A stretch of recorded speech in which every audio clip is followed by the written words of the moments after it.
Assalomu alaykum akalar, charchamayapsizlarmi? Tuzyapsizlar. Hammasi bolalar 1 minut o'tkazib yubormay turinglar. Sizlar uchun eng muhim bo'lgan narsani ko'rsataman. Zapchas purishlar sizlar ham o'tkazmay turinglar. Akalar, mana mayatning 3 xil, 4 xili bor, sizlarga to'liq ma'lumot beraman. Mana bu o'zimizning koreyskiy mayatning eng zo'ridan. Buni ham ma'lumotini beraman.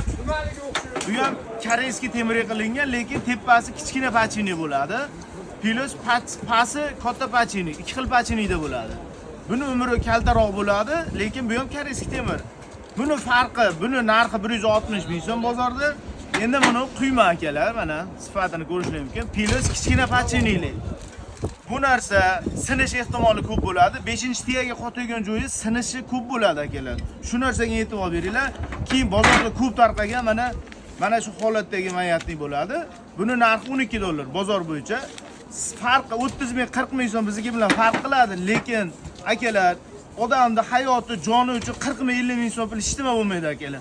Mononi qo'ysalaring, bitta qo'yasizlar, qaytamayatib qo'ymaysizlar. Bunga 1 yil garantiya, 10 yilgacha ishlaydi bu narsa. Buni sababi tepasi ham katta pachini, pasti ham katta pachini bo'ladi. Qolganlar hammasi kichkina pachinili bo'ladi. Hammasini ishlashda farqi bo'ladi. Razval chiqishida, quyma mayatlikda nakinishni tushirgan joylarda ham farqi bo'ladi. Konusviy bo'lmaydi, tekis bo'ladi. Buni haqiqiy temir o'zini koreyskiydan qilamiz.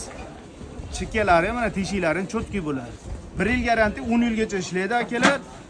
Pastda nomerlar qoldiramiz, bemalol murojaat qilaverasizlar. Tanlovda adashmanglar, bu narsa odamning hayoti, bu narsa bilan o'ynash bo'lmaydi akalar. Jonlang sog' bo'lsa, obuna bo'lishni esdan chiqarmanglar.